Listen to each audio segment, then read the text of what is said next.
If you're diving into spring cleaning, this is your reminder not to miss the spots that always seem to get forgotten. From under the bed to behind the fridge, we're tackling all the neglected nooks and crannies around our home so you don't have to think twice about what to clean in yours. Grab your gloves, crank up your favorite playlist, and let's get into it. One of the first places that deserves some extra love during spring cleaning is your upholstered furniture. I'm talking couches, chairs, benches, even fabric headboards. These pieces quietly collect dust, dirt, and daily wear, and honestly, most of us forget about them until they start to look dirty. In our home, the couch gets a deep clean about once a year, and it's always overdue by the time that we do it. I am thankful that the cushion covers are removable, but let's be real, it's still a bit of a project. Luckily, my husband was on board to help tackle the heavier lifting this time around. Spot cleaning works well during the year, but nothing beats tossing those covers in the wash for a full refresh. I use detergent strips on a warm cycle, then air dry them to avoid any shrinking. If your fabric can't be removed like this, a good upholstery steamer is a great alternative. I personally borrowed one from a family member to use on our rocking chair, which truthfully hadn't been cleaned since we got it, so I focused on the arms, the headrest, and the seat edge, all those high-touch areas, and I'll probably give it another once-over before baby number 2 makes their arrival. Next up, the spots we all tend to ignore, mostly because they're such a pain to reach: under large furniture. Take our bed, for example. It's heavy, awkward, and definitely not something we move during regular weekly cleaning. Even though we vacuum and mop our bedroom often, dust still finds its way underneath, and it builds up pretty fast. We try to clean under here every few months, but it's easy to let it slide, so this time it definitely needed a deep clean.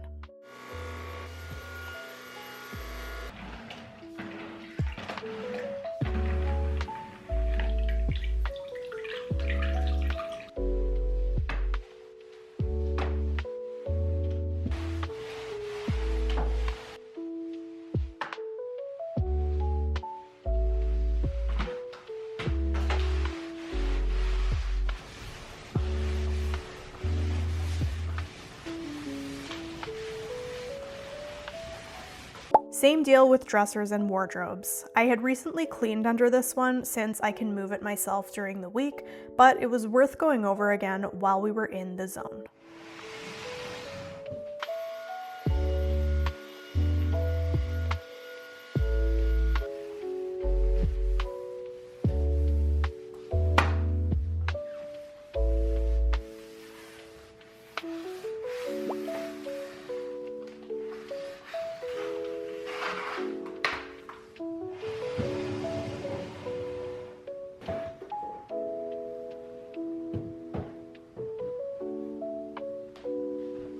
And then there's the fridge. If you've got a freestanding one, you know the struggle.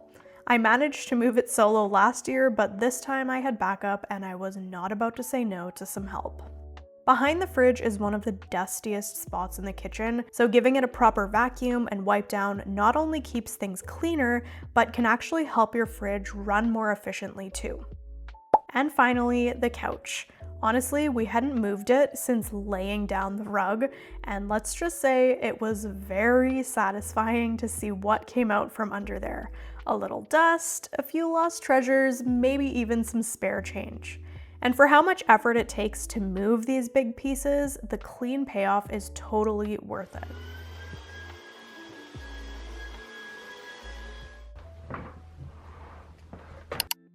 Hanging textiles like curtains and tapestries get sneakily filthy over time.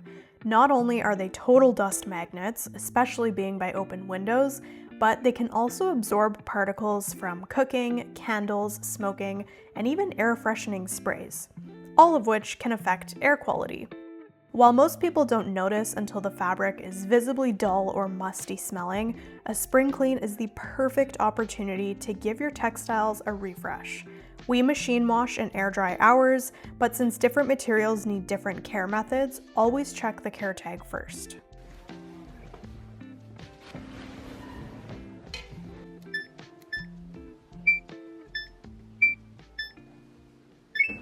Faucet heads can get surprisingly grimy with buildup from soap, toothpaste, food debris, and hard water, especially in the bathroom and kitchen where they're seeing the most action. I typically just scrub ours with hot water and a bit of dish soap on a brush. It's quick and easy, but if you have tougher spots with mineral deposits, you can soak it in vinegar for about 30 minutes to break things down. It's one of those little tasks that makes everything feel extra clean. Now let's talk cleaning appliance interiors, because if it's working hard for you every day, it deserves a little love too. Starting with the fridge, I begin by taking everything out, food, shelves, and bins, so I've got a blank slate to start with. At this point, anything that's expired also gets tossed. I wipe down the shelves and drawers with a mix of hot water and dish soap, and for anything really grimy, I use a bit of water and vinegar, which also helps to eliminate odors naturally. Sticky spills in the corners, mystery drips in the drawers, they all get scrubbed. Once it's clean and dry, I put everything back in and take a minute to reorganize. Now onto the microwave, a spot that gets messy pretty fast.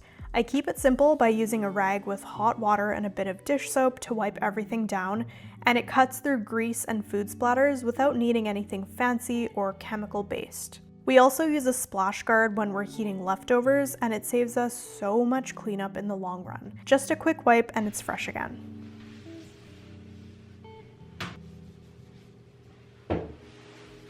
Next up, the toaster. It's one of those appliances that often gets neglected, but cleaning it regularly keeps crumbs from building up and potentially causing a mess or even a fire hazard. Start by unplugging it, of course, and then remove the crumb trays, give it a good shake over the sink to get rid of any loose crumbs, and if the trays are really dirty, you can wash them with warm soapy water and let them dry. For the inside, you can use a small brush or even a clean paintbrush to gently sweep out any crumbs or debris that are stuck inside. Just be careful not to scratch or damage the heating elements. Once everything's clean, I wipe the outside with a damp cloth. A little dish soap here works great for the greasy spots, but if your toaster has stubborn buildup, some vinegar on a cloth can also do the trick. It's a quick job, but keeping your toaster crumb-free ensures it works better and lasts longer.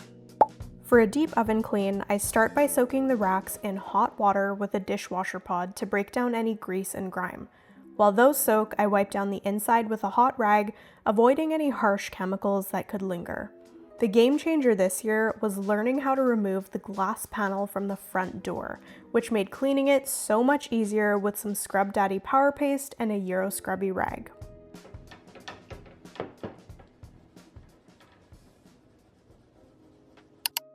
Light fixtures tend to collect dust over time, making regular cleaning essential. Whether it's a part of your weekly routine or saved for spring cleaning, keeping them dust-free brightens up your space. I use a fleece dusting head for weekly maintenance, and for any stubborn buildup, a damp cloth works perfectly. The bathroom fan is one of those hidden spots that collects way more dust than you think. I start by removing the cover, aka my husband removes the cover, and I give it a good rinse in some warm water, and then I let it dry completely. While that's drying, I vacuum inside the fan housing to get rid of all the built up dust and lint. It's a quick job, but it does help the fan work better, and it keeps the air in your bathroom cleaner as well. And finally, we cannot forget the doormats. These catch so much dirt and debris year-round, so giving them a proper clean makes a big difference. Definitely worth doing during your spring reset. Spring cleaning can be a big job, so don't forget to take micro breaks along the way, grab a snack, stretch, or just sit down for a few minutes. Pacing yourself makes it feel way more manageable, and honestly, you deserve to enjoy the space you're working so hard to refresh. So once the cleaning's done, light a candle, make a cup of something cozy, and take a moment to soak it all in. You've earned it. Thanks for joining me today, and I'll see you in the next one.